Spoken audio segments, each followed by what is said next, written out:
Bueno, continuando con las historias del feo de Yo Siento, quedamos en el capítulo anterior, el capítulo 1, en mi viaje a Margarita y cómo había renunciado a la disquera, cómo había renunciado a mi carrera como productor discográfico, a pesar de algunos éxitos que había logrado, y cómo tomé esa decisión espontánea que siempre digo que salió del alma, salió de algo mucho más profundo que de mi cabeza, porque realmente racionalmente no parecía ser una decisión muy sabia, que sin embargo a lo largo de los años he podido comprobar que sí lo fue. Entonces me mudé a Margarita, como decía anteriormente, con una maleta de libros, y también dentro de esa maleta de libros había algunas revistas de budismo y de yoga. Y mi siguiente paso en este mundo espiritual, ya una vez que tenía cierta práctica cotidiana de la meditación y había leído todos estos libros de budismo zen sobre todo, es que hice un viaje de varios meses a Miami, donde había encontrado varias direcciones en estas revistas que tenía, porque en ese entonces no había internet, no era tan fácil como hoy en día, y aquí en Venezuela era más difícil aún conseguir información. En estas revistas había conseguido un centro de Bikram Yoga en Miami y un centro de budismo zen que también quedaba en Miami, concretamente en Coconut Grove.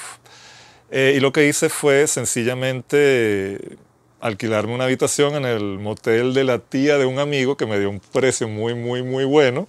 Alquilé por varios meses la habitación y lo que hacía era que 7 días a la semana iba a hacer Bikram Yoga. Incluso pensé en certificarme en Bikram Yoga, aunque nunca logré hacerlo. Y 3 días a la semana iba a hacer mis meditaciones Zen en el centro Zen. Y eso realmente fueron las primeras experiencias prácticas de una espiritualidad práctica, más allá de la lectura y lo que fue mi experiencia empírica en Margarita de meditar por mi cuenta. Y por supuesto, ya en la práctica cambian completamente las cosas. Ya no es lo mismo leer un libro acerca de Zen y acerca de los maestros Zen y sentarte en un centro durante horas 3 veces a la semana, meditando con un grupo de personas. Cambia totalmente porque, claro, uno siempre hace trampas. Yo puedo sentarme a meditar y muevo una pierna, o muevo un brazo, o muevo un hombro. Pero cuando estás ya en un centro, cuando ya es algo más formal, que además el Zen es sumamente formal, ya tienes que portarte bien y seguir todas las directrices que te dan, que incluyen, por supuesto, no moverse para nada. Y eso, por mi naturaleza y mis condicionamientos, es muy difícil. Entonces, más bien, en ese calor de Coconut Grove, lo que hacía era sudar para mantener la postura y no moverme. Y eso para mí realmente es algo muy complicado y difícil de hacer. Y ahí ya empecé a enfrentarme, por supuesto, a todas esas limitaciones mentales que todos tenemos. Porque una vez que estás sentado completamente inmóvil, lo que empieza a dar muchas vueltas es la mente. Y ahí es que descubrí realmente lo que en el budismo se llama la mente de mono. Esa mente que salta de aquí para allá, de allá para acá, y no te deja en paz ni un minuto durante la meditación, porque uno, depende de la escuela, pero en esta escuela específica te mandaban a contar de 1 al 5 y después empezar otra vez de 1 al 5.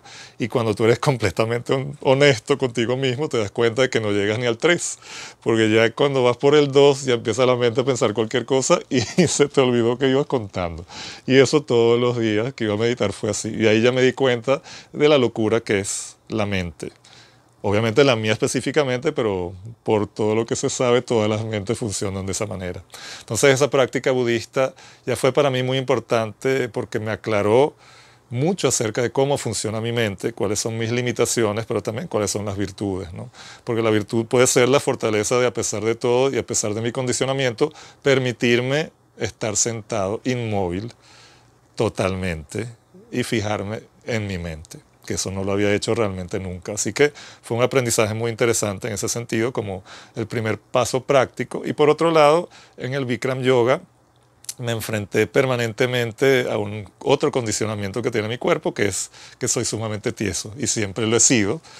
Y la ventaja del Bikram Yoga es que como estás allí a 40 grados de temperatura, 40 grados Celsius, el cuerpo puede flexibilizarse un poco. Y en esa flexibilización a mí me gustó muchísimo, aprendí muchísimo. Es una técnica bien interesante que ciertamente recomiendo a pesar de que el que fundó esa técnica, que la fundó en Hollywood y fueron muchas estrellas de los años creo que 70 a trabajar con él, ahorita está refugiado en México porque tiene no sé cuántas demandas de acoso sexual. Así que, pero sin embargo, esa técnica como tal es bien interesante.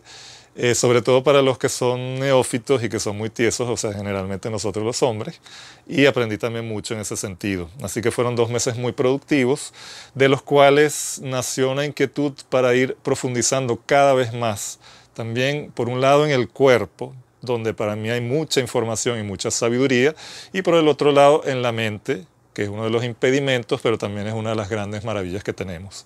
Así que esa fue mi experiencia ya en Miami. Y más adelante les estaré contando todas las aventuras en muchísimos viajes más, en muchos monasterios, en muchos lugares donde fui alrededor del mundo y aprendí tanto como para luego de 20 y tantos años poder crear la eficiencia emocional dentro de lo que es el proyecto Yo Siento. Así que bueno, hasta la próxima entrega que será el capítulo 3. Muchas gracias.